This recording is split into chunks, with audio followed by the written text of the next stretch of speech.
Il y a 114 ans, le 3 juin 1908, dans une petite ville de 9188 habitants en Provence, dans le Var, est né un grand club aux multiples records. Avec 4 championnats de France, 2 fois vainqueur du Challenge Yves du Manoir, 2 fois champion de Pro D2 et 4 Coupes d'Europe. Voici Toulon.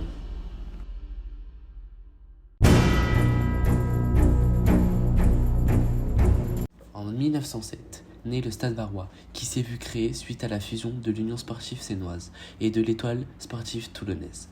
Mais vite après, le 3 juin 1908, suite à une fusion entre l'Étoile sportive toulonnaise, le Racing Club et du Sporting Club toulonnais, est créée l'association Rugby Club toulonnais.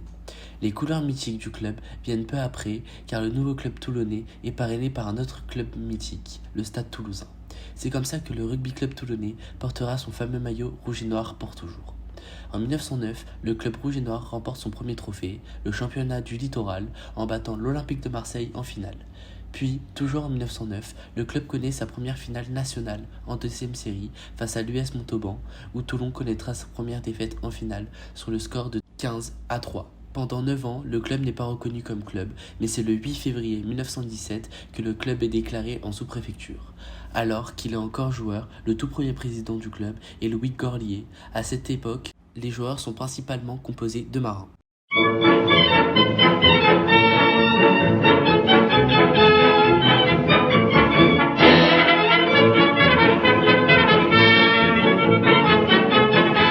Félix Mayol, né à Toulon, précisément au quartier du Pont du Las, le 18 novembre 1872, est très connu en France en tant que chanteur. Alors qu'il parcourt toute la France pour son spectacle, Mayol et sa troupe, en 1915, Toulon lui manque. Il est très attaché à sa ville et particulièrement au club rouge et noir, qui était à ce moment-là à la recherche d'un stade que Félix Mayol offre 60 000 francs d'or, équivalent de 300 000 euros, au club pour financer la construction du stade qui portera son nom. Le club portera l'emblème pour toujours du muguet que Félix Mayol affectionnait, qui était son porte-bonheur. En 1931, 12 clubs prestigieux sont exclus du championnat de France et forment ensemble l'UFRA, Union française de rugby amateur. Le RCT profite alors de l'occasion pour rejoindre le championnat de France, devenu aujourd'hui le top 14. Et dès sa première année, Toulon réussit à aller en finale face au Lyon Olympique Universitaire. Le 10 mai 1931, au parc Lescure de Bordeaux, où Toulon remporte le premier championnat de France sur le score de 6-3. Puis, en rentrant à Toulon, les joueurs seront surpris par plus de 30 000 personnes qui attendaient l'arrivée des joueurs sur la rade. Et le 11 mars 1934, le Stade Toulousain et le RCT sont déclarés co-vainqueurs du Challenge Yves du Manoir. Après 15 ans sans passer les phases de poule, Toulon, pendant la saison 1945-1946, retrouve les phases finales en allant en demi-finale face au FC Lourdes, où ils perdront sur le score de 5-4. La saison d'après, certains supporters et médias, dont le Petit Varois et La République, soulignent le vieillissement de l'effectif jusqu'au point où les deux médias cités juste avant ont fait un référendum pour savoir quelle équipe aligner pour les matchs. Malgré cela, les Toulonnais arrivent quand même à se qualifier jusqu'en huitième de finale face au Stade Toulousain, où plus de 10 000 Toulonnais font le déplacement. Mais les supporters ne font pas tout. Le RCT s'incline 16-3. Ensuite, le club devient de plus en plus un des gros du championnat en faisant 5 finales en 1948, 68, 71, 85, 89, mais tous échoués. En 1947-48, le RCT fait une très bonne saison, où ils font un quart de finale de feu face à l'Aviron bayonnais, où Bayonne mène 5-4 à une minute du terme du match. Mais un essai à 20 secondes de la fin de Marc Jaffrin qualifie le RCT sur le score de 7-5 en demi-finale. En demi-finale, Toulon affronte le CS Vienne et qualifie en finale 11-6. En finale, Toulon retrouve le FC Lourdes qui s'impose facilement 11-3 d'après Raymond Sensé, le troisième ligne toulonnais, à la fin du match. Le meilleur a gagné, ne cherchons pas d'excuses. Les années 50 marquent la fin d'une ère. Avec le départ de nombreux cadres comme les internationaux Daniel Loiseau et Thomas Monterola qui rejoignent Lourdes, malgré tout, les anciens réussissent à maintenir le RCT. Les Rouges et Noirs sont leaders du championnat en janvier 50, mais ils s'écroulent en 16e de finale face à Carmaux. Durant les années 50 et 60, le RCT connaît un passage à vide Pendant 10 ans, le club est éliminé en 16e de finale, en 8e de finale ou en quart de finale. Cependant, cette période, au début des années 50, Marcel Baudrero, ancien joueur du RCT et le créateur de ce chant si connu,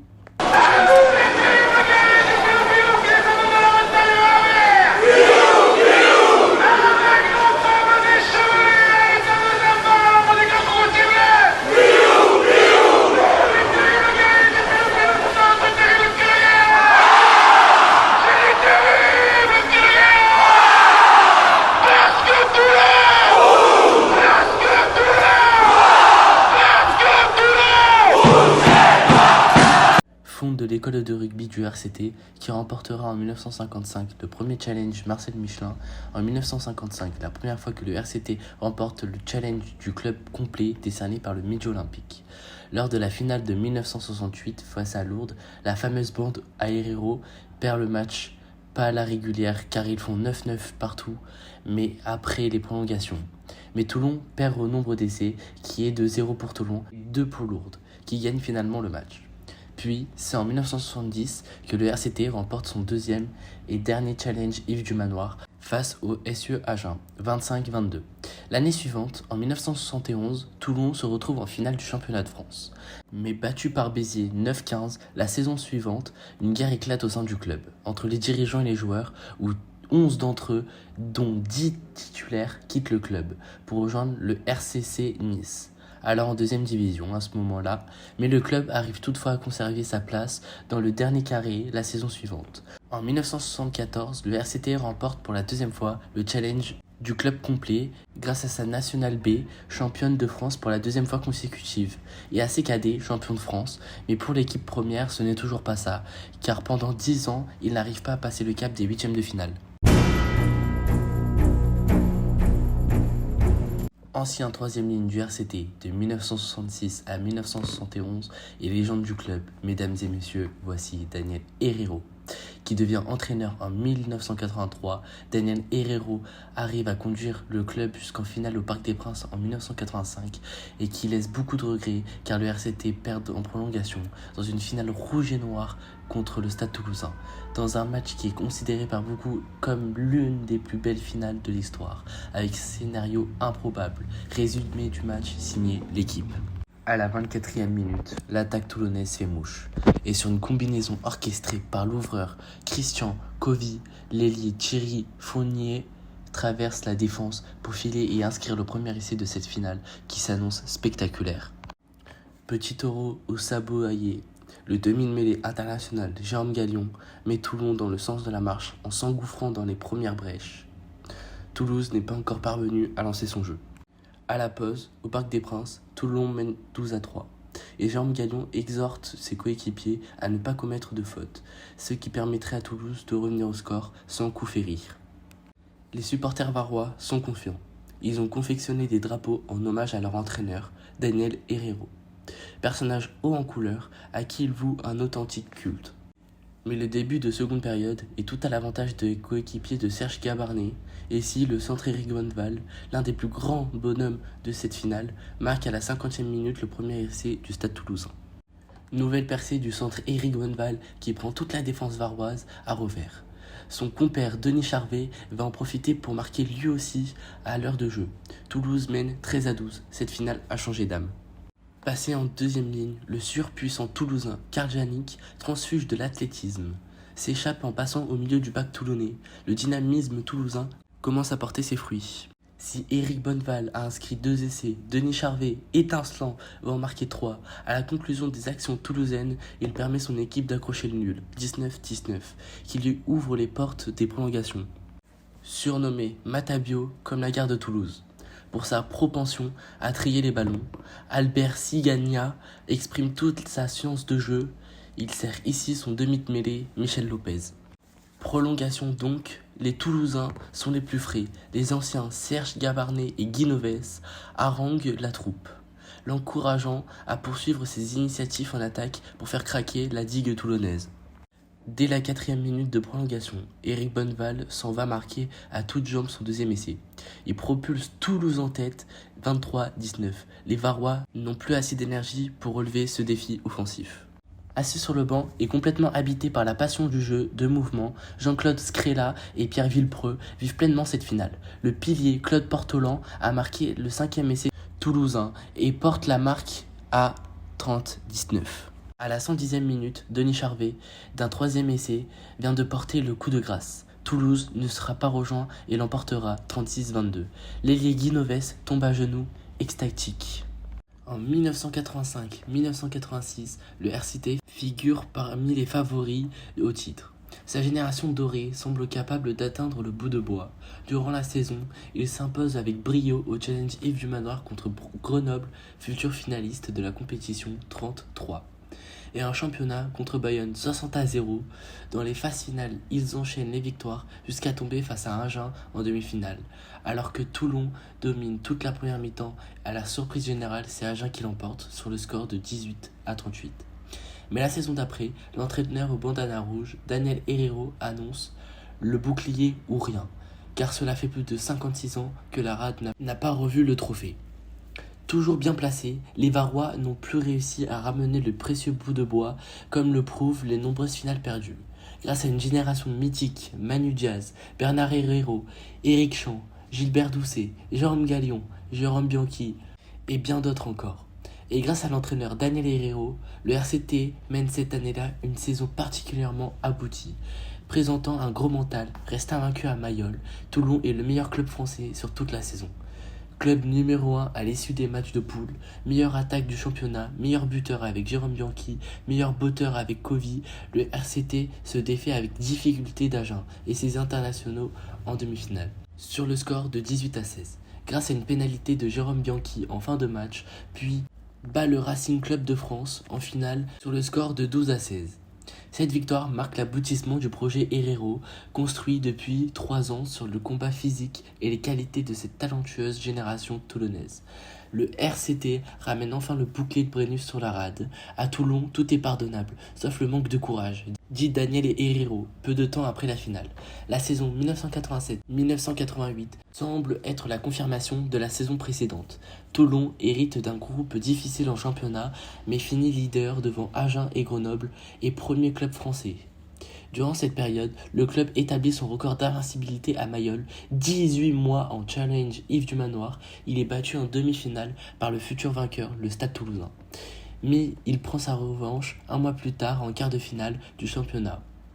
En l'emportant sur le Stade Toulousain par 21-9, le RCT dispute pour la 3e année consécutive une demi-finale.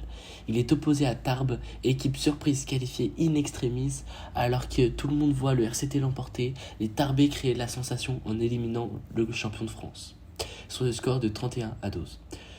Durant toute la rencontre, les Varois ont paru fatigués, incapables de l'emporter. Si cette saison est morose pour l'équipe première, la réserve est quant à elle championne de France de National B, pour avoir triomphé face à Béziers sur le score de 15-12. Les Corsaires de la Rade, comme on les appelle, réalisent une bonne saison 1988-1989, mais celle-ci reste marquée par un événement extrasportif qui bouleverse le club. Le soir du 30 décembre 1988, Bernard Herrero reçoit une balle en plein ventre sur le port de Toulon. Il arrête sa carrière de rugbyman à l'âge de 31 ans. Orphelin de son talonneur fétiche, le RCT réussit néanmoins à se qualifier pour les demi-finales aux dépens de Béziers. Ils affrontent Narbonne en demi-finale et l'emportent 20-3. Ils retrouvent en finale les cousins toulousains, espérant prendre sa revanche de la demi-finale de 85, mais les Toulonnais s'inclinent encore, sur le score de 12-18. Un essai de Serge Lahirle encaissé dès la première minute, ayant plombé leur jeu. Sur les 6 dernières années, le RCT s'est qualifié 3 fois pour la finale et 3 fois pour les demi-finales. Les saisons de 1989 et 90 et 90 et 91 sont en dents de scie. C'est une période de transition entre 2 générations, mais un match est resté dans toutes les mémoires. Le 8e de finale du championnat 1990-1991 à Mayol face à l'équipe du moment Bordeaux-Bègles.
match est violent et le public de Mayol est particulièrement bouillant. Se montre très vindicatif à l'encontre des Béglés, le RCT l'emporte 18-9 grâce à 6 pénalités de son arrière Thierry Ruet, mais il est sévèrement défait au match retour 6-22 et éliminé pour la première fois à ce stade de la compétition depuis 1984. En 1991, André Herrero prend la présidence du RCT et son frère Daniel cède le poste d'entraîneur à Jean-Claude Ballator. Toulon connaît un début de saison difficile. Invaincu depuis 7 ans à Mayol, il cède devant Grenoble 6-20 en challenge Yves du Manoir et contre Colomiers 15-21 en championnat. À la fin de cette saison 1991-1992, Toulon doit passer par les barrages. Ils arrivent néanmoins en finale le 6 juin 1992 face à Biarritz Olympique avec une équipe de minots qui contre 4 juniors. On y trouve notamment Gérald Orsoni, 19 ans, titulaire en deuxième ligne, Marc de Rougemont, 20 ans, talonneur remplaçant, qui entre en cours de jeu, Patrice Tesser, 19 ans, titulaire à l'arrière, Yann Delegue, 19 ans, titulaire à l'ouverture, ou encore Michel Perrier, 22 ans, titulaire en pilier gauche.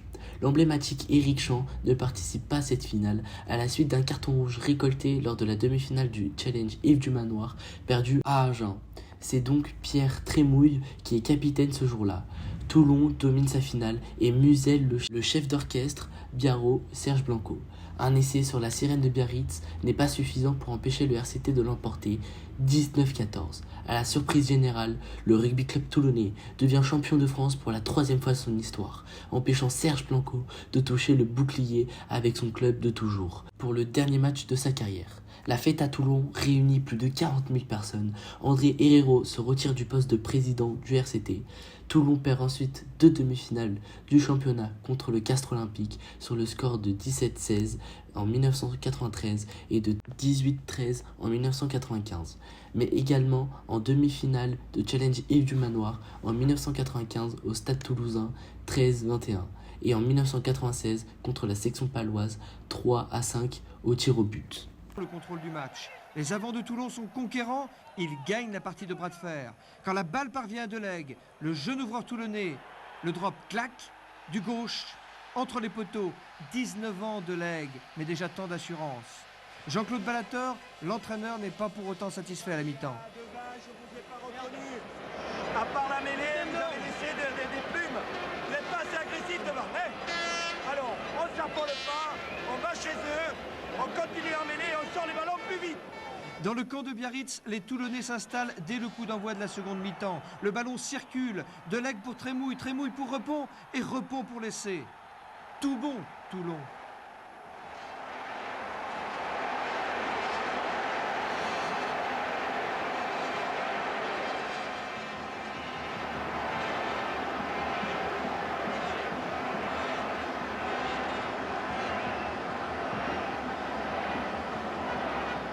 Cette fois, pas de doute, Toulon est le plus fort. Toulon va gagner cette finale. Un deuxième drop de Delegue assomme Biarritz. Cette fois, Serge Blanco a compris, il ne sera jamais champion de France.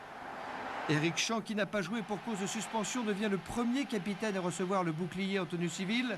Le mot de la fin revient à Éric Melville. Je pense que le match, on a gagné sûrement devant, mais je pense qu'il faut donner autant de crédit pour derrière parce que les jeunes là qui ont 18 ou 19 ans, c'est pas évident de faire tout ce qu'ils ont fait. Ils ont eu beaucoup de culot, ils ont tapé, ils ont pris tout le ballon à 2 mains, ils ont envoyé le ballon à 60 mètres, ils ont marqué le drop, ils ont vraiment, il faut tirer un grand chapeau autant devant que derrière. Et vraiment, moi je suis très content pour les jeunes. Je pense qu'ils ont sûrement de grandes carrières devant eux et je suis très content pour eux, tous. La pendule du Parc des Princes marque 22 heures.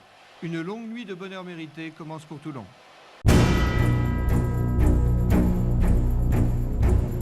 Le 14 août 1995, l'International Rugby Football Board fait disparaître de ses statuts de toute mention d'amateurisme. Dès l'année suivante, 600 joueurs français deviennent professionnels.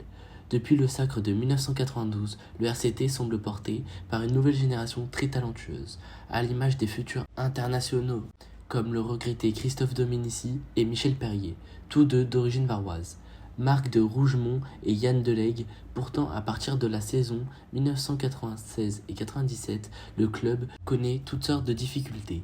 En début de saison, on découvre un déficit de 9 millions de francs. Le RCT évite de justesse la relégation en battant le Racing Club de France le 4 mai 1997. Les saisons 1997 et 98 et 98 et 99 voient le malaise s'aggraver. À l'intersaison 1998, une douzaine de joueurs de l'équipe première quittent le club. Le virage du professionnalisme est difficilement pris par les dirigeants. Le 12 mai, une CAOS, Société Anonyme à Objets Sportifs, est créée pour gérer la section professionnelle. Durant la saison 1998-1999, le RCT réalise un exploit en infligeant à Brive l'unique défaite à domicile de sa saison régulière 40-35. En phase qualificative, il termine à égalité de points avec Grenoble qui n'a pris aucun carton rouge durant la saison. C'est Grenoble qui est qualifié pour les quarts de finale. Durant la saison 1999-2000, rien ne va au RCT. Des conflits aboutissent au départ des entraîneurs et de certains joueurs. En l'absence de sponsors, le club n'arrivera pas à remonter ses difficultés financières. Sportivement, la saison est moyenne et le RCT joue sa survie le 18 juin 2000 contre Agen. L'ambiance est bouillante et le match tendu. Le RCT l'emporte 21-20. Il semble sauvé de la relégation. L'émotion est très forte dans le stade. Pendant un mois, le club bataille avec la Direction nationale d'aide et de centre de gestion, DNACG, tentant d'assainir ses comptes pour sauver la relégation administrative. Il lance une campagne de financement populaire qui ne suffit pas à renflouer les caisses. La décennie se termine sur un coup de tonnerre. Le 24 juillet 2000, en raison d'un déficit cumulé de 10 millions de francs, un peu plus d'1,9 million d'euros, la Ligue nationale de rugby décide la rétrogradation administrative, la première de l'histoire du RCT en Pro D2. Elle est vécue comme une véritable humiliation et comme injustice par de nombreux Toulonnais. La saison suivante, le club manque de rien pour une remontée immédiate. Mais le RCT s'incline lors de la finale face à l'US Montauban, 9-15. Ce n'est qu'en 2005 que le RCT est sacré champion de France de Pro D2 et réintègre l'élite.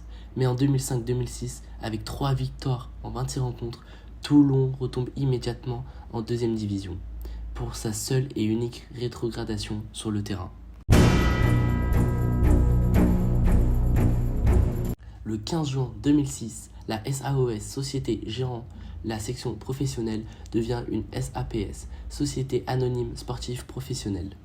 2 hommes d'affaires toulonnais, Mourad Boudjelal et Stéphane Lelièvre, investissent et prend le contrôle de 51% de la SASP et devient coprésident. Leur arrivée fait espérer dès le lendemain qui chante. Ils orchestrent en effet un recrutement spectaculaire en attirant en Pro D2 des joueurs de l'élite. Ce qui fait dire à Mourad Boudjelal que Toulon est le 15e club du top 14. Nico Breit, Jean-Jacques Krenka, Yann Delegue, Isoa Domolalai, Rob Anderson, Norman Jordan, Georges Katarashvili, Dan Luger, Kiri Mariner, Daniel Müller, Gonzalo Quesada, Jean-Baptiste Rué, Siaki Tukino, Roger Warren et surtout le capitaine des All Blacks, Tana Umaga, participent à la saison 2006-2007 avec pour objectif de rejoindre le top 14. Durant cette année d'espérance et d'attente, on accuse le RCT de perdre son âme, de tomber dans l'affre du professionnalisme. On pointe du doigt l'instabilité du poste d'entraîneur et la forte personnalité du coprésident Mourad Boudjelal.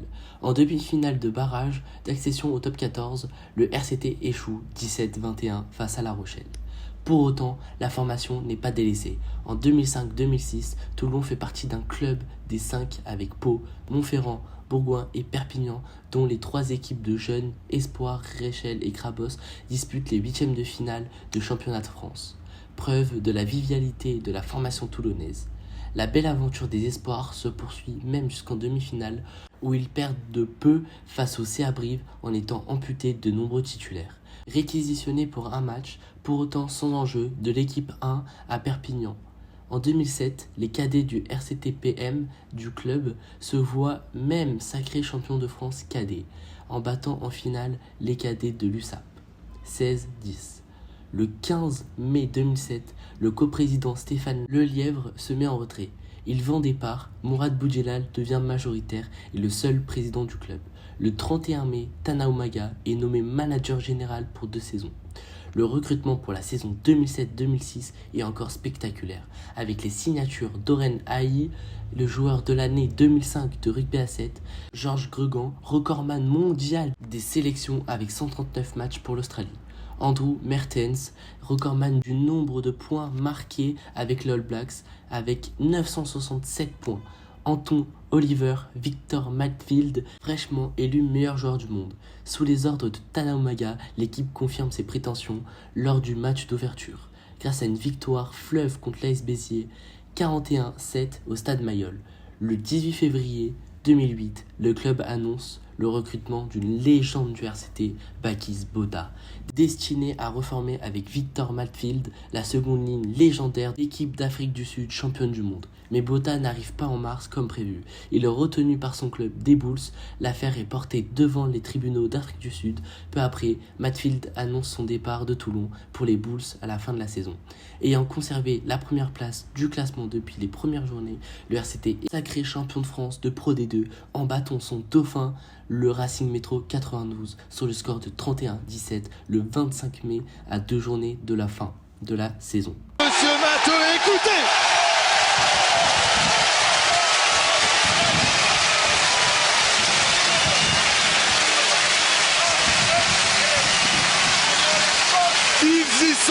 Ils y sont les Toulonnais, avec leur président Mourad Boudjelal. Le pari est réussi.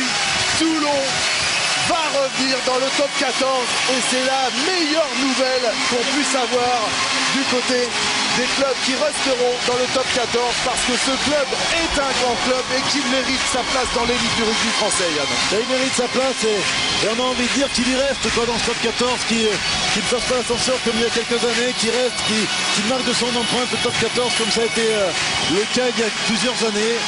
Mais c'est vrai qu'aujourd'hui c'est voilà, tout un peuple est heureux, tout un peuple est content et c'est magnifique et voilà, on voit vraiment une explosion de joie des joueurs, des supporters de toute la ville. Et ce qui est incroyable, Yann, c'est vrai, on l'a dit, les jeunes ne sont pas là aujourd'hui. Hein. Je pense à Mouletta, à Niziabé, à Lachouquet, tous ces joueurs qui ont été formés par le RCT, mais qui ont participé aussi à cette montée. Certains, notamment ceux-là, iront en équipe de France des moins de 20 ans pour la Coupe du Monde. Mais le RCT retrouve enfin le top 14.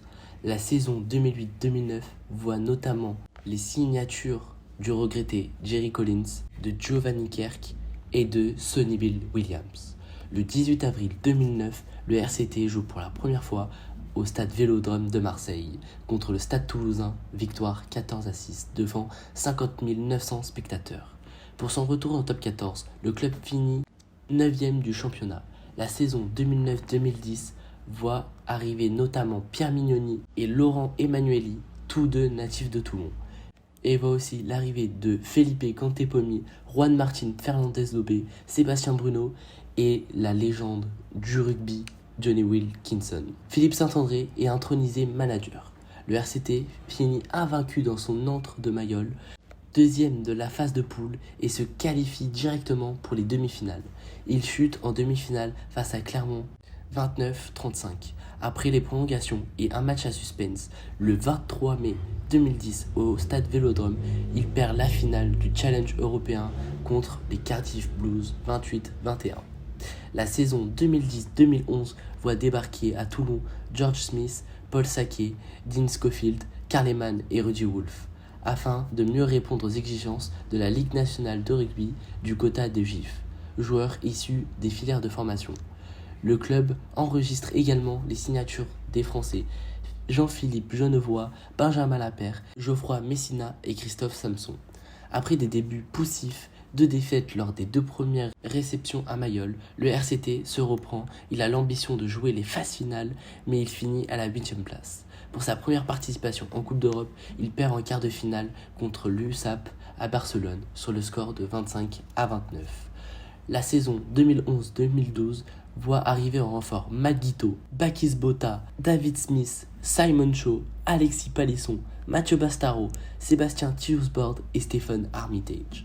À l'automne 2011, Philippe Saint-André est nommé entraîneur de l'équipe de France et quitte le club de la Rade.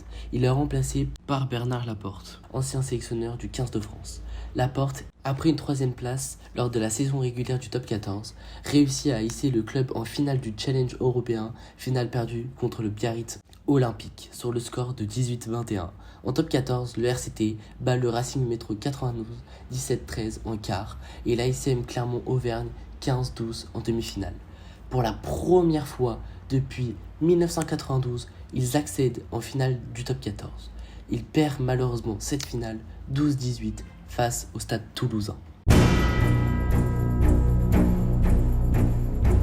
La saison 2012-2013 est marquée par le renfort de Chris Mazoé, Maxime Mermoz, Frédéric Michalak, Nicolas Durand, Nick Kennedy, Delon Armitage, Gethin Jenkins, Andrew Sheridan et par le retour de Rudy Wolff, puis de Danny Rousseau et de Rocky Elson. Durant la saison régulière, Clermont et le RCT dominent le championnat. Toulon termine 2e avec 8 points d'avance sur le 3e, Toulouse. Le RCT semble doté d'une équipe capable d'aller chercher des titres. En demi-finale de Coupe d'Europe, il élimine les Anglais de Saracens sur un drop magnifique de Johnny Wilkinson qu'on revoit les images. Hughes-Bourne, Wilkinson, le drop du pied gauche de Johnny Wilkinson qui passe, fabuleux. Passer ce drop, quel joueur, au ras du poteau. Ce drop qui met Toulon hors de portée d'un essai transformé des Saracens. Le vieux briscard face au jeune premier et Farrell qui baisse la tête dans les bras et la petite tape de consolation de Johnny Wilkinson. Ce sera peut-être sur le score de 24-12. Et le 18 mai 2013, il bat Clermont en finale sur le score de 16-15 dans un match de folie où tout le monde voyait Clermont gagner. Voici la réaction des journalistes. Il ne faut jamais abdiquer. Telle est la leçon d'aujourd'hui. Le rugby club toulonnais arrache aux forces une Coupe d'Europe qui ne lui tendait pas forcément les bras. Mené au score, au bord de la rupture, jusqu'à la 63e minute, les Toulonnais ont puisé dans leurs réserves pour aller chercher l'essai de Delon Armitage, qui fera polémique et qui créa, sans le vouloir, une rivalité. Ensuite, former une ligne Maginot dans leurs 22 mètres pour contenir les assauts d'une équipe de Montferrand qui, une fois menée au score, a un peu perdu ses marques face à ce scénario improbable. Clermont était le favori, mais c'est Toulon qui a gagné aujourd'hui. Et les Rouges et Noirs méritent vraiment d'être félicités pour cette performance majuscule. Toulon vient de battre la meilleure équipe de rugby d'Europe, devenant du coup la meilleure équipe d'Europe. Le RC Toulon devient champion d'Europe dès sa 2e participation. Johnny Wilkinson est le grand artisan du succès européen et réalise un 100% au perche en quart de finale, en demi-finale et en finale. Il passe un drop en quart contre Leicester et un autre en demi contre les Saracens. Il marque tous les points de son équipe dans ces 3 matchs, jusqu'à l'essai en finale de Delon Armitage qui transforme. Le président Boudjelal annonce qu'après un tel triomphe, les joueurs évolueront sans doute en Tongue en demi-finale du top 14. Le RCT semble en effet partir en outsider face à Toulouse, champion de France en titre. Mais ils réussissent, moins d'une semaine après son sacre européen, à l'emporter sur le score de 24-9. Toulon retrouve donc le Stade de France. Pour la finale du top 14 face à Castres, ils échouent encore par 14-19. Le RCT organise une fête sur le port et dans le stade Mayol, il réunit une foule considérable. La saison 2013-2014 est marquée notamment par l'arrivée de 5 figures emblématiques du ballon ovale. Brian Abana, Drew Mitchell, Martin Castrogiovanni, Ali Williams et Juan Smith. Le RCT recrute aussi le jeune espoir fidjien Joshua Tuisova. Et en cours de saison, Greg Burden et Alexandre Ménini. Le club effectue un bon début de saison qui lui permet rapidement de se qualifier pour les phases finales de la Coupe d'Europe. Cependant, entre décembre et février, l'équipe connaît en top 14 des moments difficiles, avec en point d'orgue la défaite du 4 janvier face à Grenoble 21-22 à Mayol. Bernard Laporte l'attribue à une erreur d'arbitrage. Il se répand en injures envers l'arbitre, ce que lui vaut d'être suspendu 16 semaines. Le groupe toulonnais se retrouve privé de son manager. Il réussit néanmoins à finir leader du championnat. Il dispose du Racing Métro 92 en demi-finale du top 14 où Toulon gagne 16-6. En Coupe d'Europe, il finit premier de sa poule et il bat le Leinster 29-19 en quart de finale à Mayol, puis le Munster 24-16 en demi-finale au Stade Vélodrome. Il retrouve en finale les Saracens qui sont également en finale du championnat d'Angleterre. En battant ces derniers sur le score de 23-6, le RCT devient le troisième club à conserver son titre européen 2 ans d'affilée et la première équipe française à réussir cette performance. Enfin, le 31 mai 2014, le rugby club toulonnais réussit le doublé. Il remporte contre Castres 18-10 son 4e titre de champion de France. Après 22 ans d'attente, cette finale est le dernier match de la carrière de Johnny Wilkinson, qui réussit un ultime drop. Le retour des joueurs à Toulon est célébré par plus de 60 000 personnes sur les bords de la rade. Pour couronner le tout, le 8 juin, les minimes A du RCT remportent le Super Challenge de France Elite, l'équivalent d'un championnat de France. Parce que les Castrés sont capables de saisir les rares munitions qui peuvent s'offrir à eux en ce début de match, jusqu'à Max Evans, l'Écossais qui est passé, Max Evans, il élimine les 3/4 de la défense de Toulon avec un coup de pied à suivre, c'est bien joué, d'autant qu'il y aura un rebond peut-être favorable à Cocotte, Armitage, finalement essai, Max Evans lui-même, le premier essai de cette finale, alors qu'il y a déjà une partie de Manu. Qu'elle soit victorieuse ou pas, il a inscrit les premiers points de ce match. Pour l'instant, Castres a pris le score. Wilkinson, 40 mètres, face au poteau et face au virage toulonnais.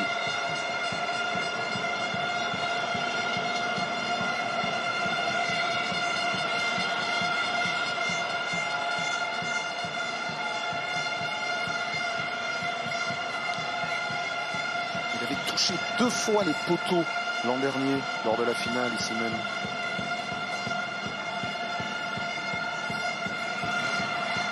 Et ce soir, c'est poteau du milieu. Comme on dit, ça passe. Toulon réduit le score et n'est plus mené que 6-7 par le Castres Olympique. Pénalité signée Johnny Wilkinson. Mais c'est lui qui sait concrétiser les périodes de domination du Castres Olympique. Rory Cocotte.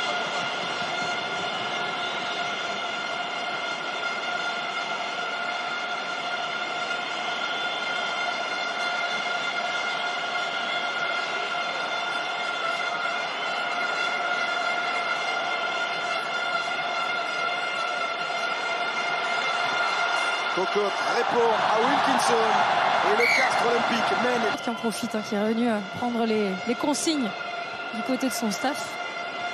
Pour l'instant, comme lors de la finale de la H-Cup, Johnny Wilkinson est à 100%. Voici sa 3e tentative de la soirée, la plus lointaine. Et on sait qu'il a, depuis quelques temps, un petit peu moins d'efficacité sur les longues distances. En fait, là, il n'est pas à 50 mètres.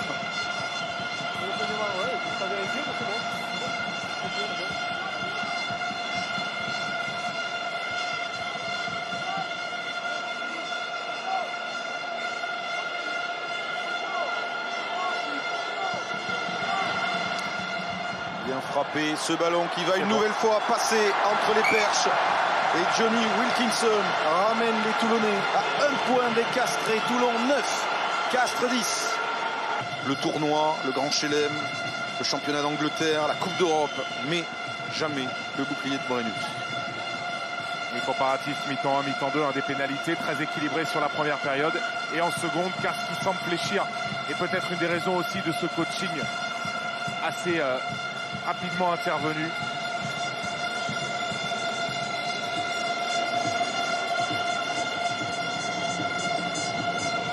Deux points d'avance pour Toulon.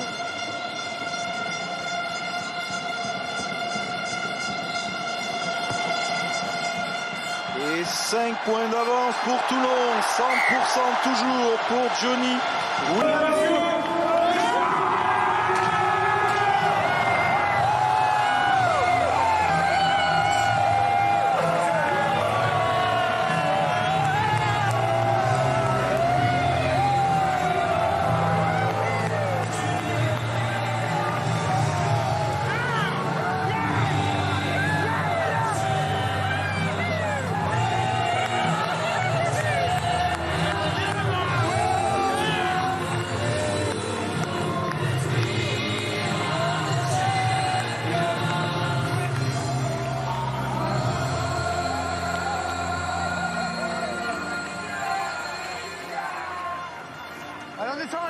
Imaginez-vous le retour à Toulon demain. 22 ans que les supporters attendaient ce moment. Oui, bien sûr, ils aimaient bien la H-Cup, mais le bouclier de Brennus a une autre saveur. François, je vous laisse pour vivre la joie des Toulonnais et leur tour d'honneur dans quelques instants. Oui, Eric, et il y a beaucoup d'émotions, beaucoup de calme ici de la part de nos consultants qui, on le rappelle, ont gagné le Brennus. 2 fois Marc, 4 fois Thomas, 3 fois Fabien. Mais ce soir, c'était Fabien, la fin de Johnny Wilkinson, sa retraite. On va dire que c'est une retraite.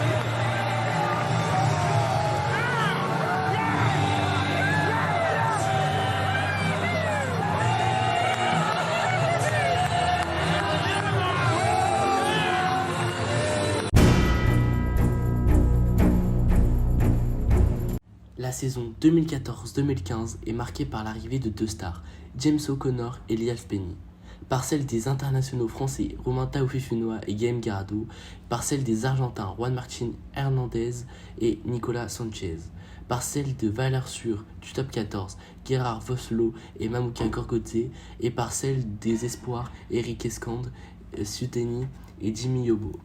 Le RCT réussit un début de top 14 sans encombre, finissant champion d'automne pour la 2e année consécutive. En quart de finale de Coupe d'Europe, il bat les London Wasps 32-18 à Mayol. En demi-finale, il bat le Leinster 25-20 après prolongation au stade Vélodrome, grâce à un essai de Brian Habana sur interception.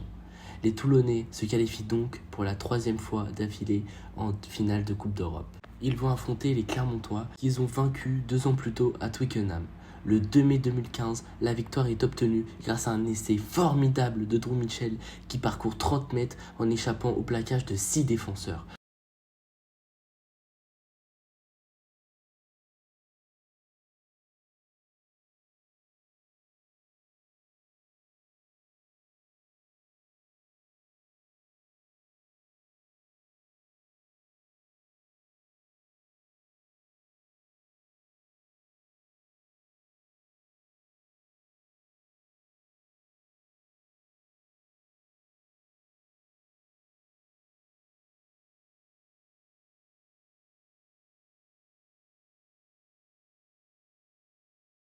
Le RCT s'impose 24-18 et remporte pour la 3e fois consécutive la Coupe d'Europe. Une première dans l'histoire du rugby et un record toujours détenu par Toulon. En top 14, il finit premier de la phase régulière. En demi-finale, face au Stade français, les joueurs du RCT évoluent dans une ambiance difficile. Leur ancien coéquipier, Jerry Collins, s'étant tué le matin même avec son épouse dans un accident de voiture, une minute de silence est respectée. Les joueurs varois portent un brassard et une pancarte RIP Brother J. Collins au moment de la présentation des effectifs.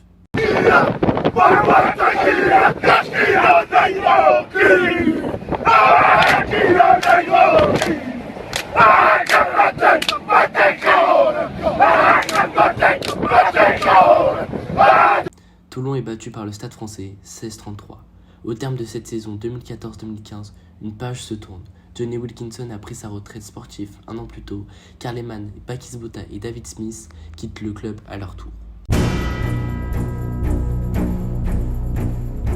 Les recrues internationales de la saison 2015-2016 sont Mahanonou, Quade Cooper, Jonathan Pellissier, Salesi Mahafou, Samu Manoa, Charles Olivon, Matou Steven, Paul O'Connell et Dwayne Vermeulen.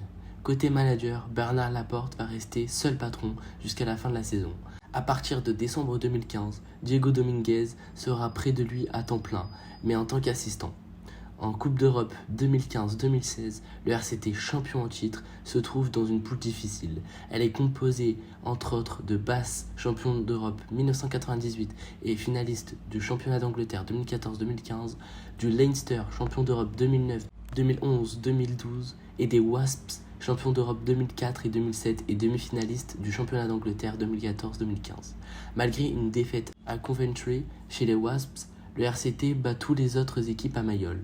Il signe une victoire de prestige chez le Leinster 20-16 après avoir remporté un handicap de 11 points. Il gagne aussi à Bath 12-9 Avec 5 victoires pour une défaite, le RCT se qualifie en tant que meilleur second, mais en quart de finale, le 10 avril 2016, est éliminé par le Racing 92 sur le score de 16-19. En top 14, le RCT connaît un début de saison un peu compliqué. Il compte en effet de nombreux absents en raison de la Coupe du Monde. Par ailleurs, de nombreux joueurs cadres se blessent. Lialf Penny, Delan Hermitage, Samoa Mahanoa, Matt Quito, Toru Mitchell, Juan Smith, Romain Tafifunoa sont tous blessés. Pour autant, le RCT se maintient parmi les 6 premiers. Il signe certaines victoires de prestige. Lors de la 3e journée, il gagne 20-13 sur la pelouse du Stade français, champion de France en titre. Et lors de la 9e journée, il gagne contre Clermont par 35-9, avec bonus offensif. Il ne perd pas un seul match au cours du mois de janvier. En avril, il pointe à la 3e place du classement. En demi-finale, il se défait de Montpellier sur le score de 27-18. En finale, au Camp Nou de Barcelone, le 24 juin 2016, il retrouve le Racing 92. Il s'incline par le score de 21-29. Bernard Laporte quitte donc le club à l'issue d'une saison sans titre. Il est arrivé à l'automne 2011, qui a succédé à Philippe Saint-André avec brio, qui a gagné la Coupe d'Europe, qu'il tient maintenant dans ses mains, qui a redonné le bouclier de Brennus au rugby club toulonnais. Vous le rappeliez, lors du tout début de ce multi-rugby, Bernard Laporte, depuis 2011, c'est 6 finales sur 8 possibles. C'est un grand monsieur du rugby, alors on l'aime, on le déteste. Il continue sa route depuis Gaillac jusqu'au Stade français en passant par Bègle. Un long clip, un long hommage lui a été rendu ici sur la pelouse du stade. Félix Mayol, il a gagné beaucoup de titres partout où il est passé. Il a poussé pas mal de coups de gueule aussi. Marc Lévremont, Sébastien Chabal peuvent en témoigner. Il s'est beaucoup donné, beaucoup remué dans le milieu du rugby français. Et maintenant, c'est le grand show. Mourad Boudjelal, évidemment, il y aura un feu d'artifice. Il y aura peut-être le tête-à-tête. Boudjelal Laporte, quelques larmes forcément. Mais c'est un grand moment d'émotion avec le dernier match de Laporte ici au stade Félix Mayol. On va suivre évidemment ces au revoir à Mayol parce qu'il sourit, mais on le voit très ému, Sébastien. On va écouter peut-être Mourad Boudjelal. C'est que tu vas parler lui toulonnais. Et puis le deuxième challenge, c'est qu'il y a une trentaine d'années, Bob Marley a chanté sur ce stade. Dans ce stade. Et nous, on s'est dit, si le public est d'accord, bien sûr, que peut-être que 30 heures après Bob Marley, Bernard Laporte pourrait nous chanter du Jodassin à Mayol. Mais si le public est d'accord, bien sûr. Alors, Bernard, pour t'aider, comme je sais que tu es amateur de bon vin, je me suis dit qu'un petit verre d'Angélus, ça pourrait éventuellement t'aider à chanter. Est-ce que j'ai eu raison? Ça, c'est sûr.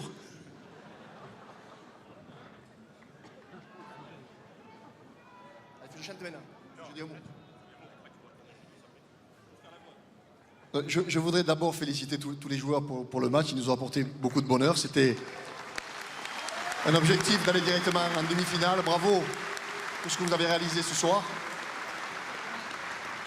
Merci à toi, Mourad, d'être venu me chercher il y a 5 ans, parce que je me rappelle, je suis parti tout à l'heure me promener dans Toulon en deuxième mi-temps, et je pensais à ce voyage que j'ai fait. Et quand je t'ai vu au Sofitel, dans ma tête, je m'étais dit, je vais aller le voir parce que c'est un monsieur qui s'engage pour le rugby, je me dois d'aller le voir. Mais dans ma tête, c'était clair que c'était non. Et tu as su, au bout de 2 heures avec Patrick, ranimer la flamme qui était en moi. Et c'est vrai que quand j'ai pris l'avion du retour, je me suis dit, si tu n'y vas pas là, tu ne feras plus jamais rien dans le rugby.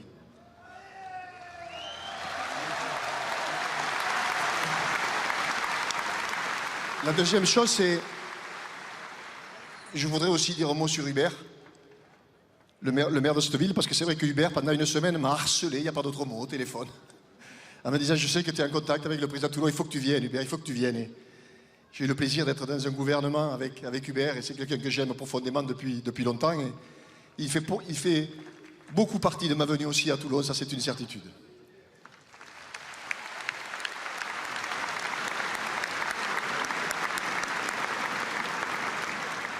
À vous, public, je vous dirais que je vous ai haï, je vous ai jalousé, tellement je vous aimais qu'on n'était pas comme vous. Et j'ai essayé à Bègue de faire un petit peu, ce que vous faites de bien, ici. On n'a pas fait ce que vous avez fait, mais on a fait quelque chose qui ressemblait un petit peu, et je me rappelle de ce fameux match de 91 ici où on avait quand même rivalisé. Mais c'est vrai qu'on vous en voulait tout simplement parce que, vous êtes différents et qu'on voulait vous ressembler. Mais c'est pas facile de vous ressembler. Et après 5 ans passés ici, gardez ça. Gardez le fait d'être différent. Parce que tout le monde vous jalouse, et tant qu'ils vous jalouseront, c'est que ça ira pour vous.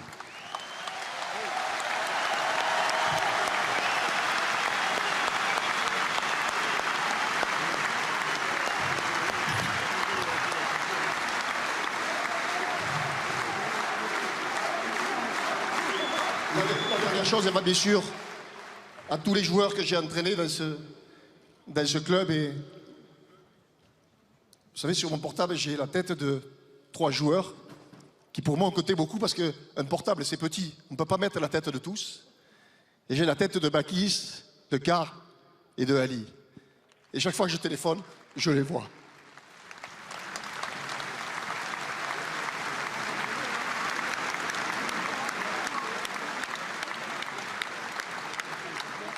Et je m'en veux de ne pas avoir un portable très très grand parce qu'il y a tellement de têtes que je voudrais avoir sur ce portable. Et un jour, j'ai dit, quand Bakis est parti, j'ai dit, je ne sais pas s'ils viendront ici, mais moi j'irai les voir. C'est sûr.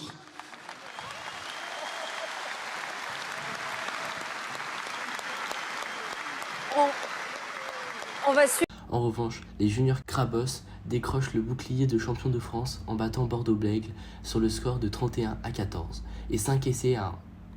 La saison 2016-2017 va donner lieu à un vraisemblable remue-ménage.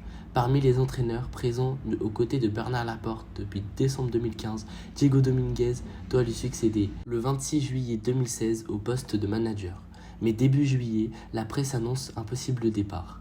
Dominguez n'aurait pas apprécié l'arrivée de Marc Dalmasso, recruté comme entraîneur des avants au détriment de Jacques Delmas. Le 12 juillet, Mourad Boudjelal dément les rumeurs. Il affirme que Diego Dominguez et Jacques Delmas ne sont pas encore partis. Le 21 juillet, il annonce que Diego Dominguez sera le manager du RCT. Marc Dalmasso va prendre en charge les avants. Jacques Delmas va s'occuper de la touche. Sean Edward va encadrer la défense, information aussitôt démentie par la fédération galloise. Steve Meehan reste responsable des arrières. Le 26 septembre, Mike Ford remplace Meehan comme entraîneur des arrières. Le 24 octobre, Dominguez est mis à pied. Ford devient le manager général. Le 8 novembre, Delmas est écarté. Dalmasso devient le seul entraîneur des avants. Le 6 mars 2017, Meehan quitte le club. Dès le 20 mars, Boudjelal annonce que le nouveau manager général pour la saison suivante ne sera pas Ford, mais bien Fabien Galtier. Le 2 avril, en Coupe d'Europe, Toulon est éliminé par Clermont en quart de finale. 2 jours plus tard, Ford part. Richard Cockerill devient manager général pour 3 mois, en attendant l'arrivée de Galtier. Le 12 juin, Toulon a une occasion de revanche face à Clermont en finale de top 14. Il s'incline malheureusement à nouveau. Le RCT connaît également des difficultés financières. La saison se termine sur un déficit de 500 000 €. Le club doit en outre payer une amende de 1,7 million pour une rupture anticipée de contrat avec son équipementier Puma. La DNACG met le RCT en demeure d'augmenter son capital de 2 millions avant le 30 juin sous peine de relégation en Pro D2. Jusqu'ici, l'équilibre est maintenu entre le RCT Association, la section amateur qui détient 49% des parts, et la SASP de Boudjelal, la section professionnelle qui détient 51%. Le RCT Association n'a pas les moyens de contribuer à l'augmentation du capital et ne vaut pas de nombreux investisseurs. Boudjelal est prêt à racheter des parts supplémentaires. Mais le RCT Association veut garder un droit de veto sur les décisions futures. Il est finalement convenu que le RCT Association détiendra 7% des parts et la holding de Boudjelal 93%. Toulon reste en top 14 et Boudjelal a bien conscience qu'il n'est plus en mesure de boucher les trous seul. Les billetteries est en baisse. Les salaires des grands joueurs augmentent. Pour la saison 2017-2018, les 3 plus gros budgets prévisionnels de top 14 dépassent les 30 millions d'euros. Le RCT n'a que le 6e budget avec 26,39 millions d'euros. Le 31 mars 2018, en Coupe d'Europe, Toulon est battu par le Munster en quart de finale, 20-19. Le 18 mai, en top 14, il s'incline face à Lyon en barrage 19-19, 2 essais à 1. Pour la toute première fois depuis 7 ans, Toulon ne dispute aucune finale. En juin, le manager général Galtier est remplacé par Patrice Colazo. Le 5 juillet 2018, Boudjelal officialise l'entrée dans le capital à hauteur de 25% d'un nouvel actionnaire, Bernard Lemaître, industriel ayant réussi dans le secteur biopharmaceutique et qui fut président du SA Mérignac de 1970 à 1977. Dans la saison 2018-2019 en Coupe d'Europe, Toulon est virtuellement éliminé dès la 4e journée des matchs de poule, le 16 décembre 2018, en perdant face à Montpellier 34-13. En top 14, Toulon n'est pas qualifié pour les phases finales. Ils termineront 9e de la saison régulière. Le 2 décembre 2019, le RCT officialise une augmentation de capital. Le holding de Bernard Lemaître, financière de la seigneurie, détient maintenant 65% des parts. Lemaître prend donc le contrôle du club. Boudjelal reste néanmoins président. Le 11 février 2020, Lemaître acquiert les actions de Boudjelal. Il détient désormais 99% des parts. Boudjelal démissionne du poste de président. Le conseil d'administration du RCT nomme Lemaître président. Boudjelal garde un poste d'administrateur. Depuis son arrivée, le RCT ne s'est plus qualifié en phase finale du top 14 et les supporters en ont marre de Patrice Colazo, car depuis son arrivée, ses premières saisons étaient décevantes. Le RCT termine 9e du championnat. En 2019-2020, le RCT pointe à la 4e place du classement au moment de l'interruption du championnat en raison de la pandémie du Covid-19. Lors de la même saison, le RCT arrive à aller en finale de Challenge Cup face à Bristol, mais Toulon ne s'impose pas et perd le match 32-19 dans un stade à 85 km de Mayol. Le RCT termine 8e du top 14 en 2020-2021. Patrice Colazo quitte le RCT le 26 octobre 2021 alors que le club varois est avant-dernier du top 14 au tiers de la saison et avec un bilan tout juste à l'équilibre avec 46 victoires, 42 défaites et 3 nuls.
Avec une histoire riche et glorieuse, fondée en 1908, le club a connu des hauts et des bas au fil des décennies, mais il a réussi à se hisser parmi les meilleurs clubs de France et européens au cours de ces dernières années.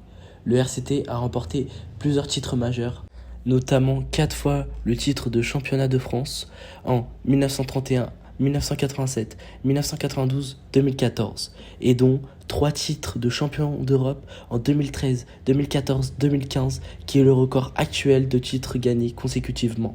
Ces succès ont été possibles grâce à l'engagement et au dénouement des joueurs, des entraîneurs et des dirigeants qui ont contribué à la croissance du développement du club. L'histoire du RCT est également marquée par des périodes difficiles financièrement et sportivement, mais le club a su se relever à chaque fois et a toujours obtenu par une base de fans passionnés et dévoués. Le stade Mayol, le stade emblématique du club, est connu pour son atmosphère électrique et ses supporters bruyants qui soutiennent leur équipe avec ferveur. Au fil des années, le RCT a accueilli de nombreux joueurs de renommée mondiale, tels que Johnny Wilkinson, Sonny B. Williams et Ma'a Nonu, renforçant ainsi sa réputation en tant que club attractif pour les meilleurs talents du rugby. Le club a également investi dans la formation des jeunes joueurs et a mis en place le centre de formation de qualité pour assurer son avenir. En conclusion, le Rugby Club Toulonnais est un club de rugby avec une histoire remarquable, caractérisée par des succès, des défis et une base de fans dévoués. Son héritage et ses réalisations ont contribué à façonner le paysage du rugby français et européen, et il continue de jouer un rôle majeur dans le monde du rugby.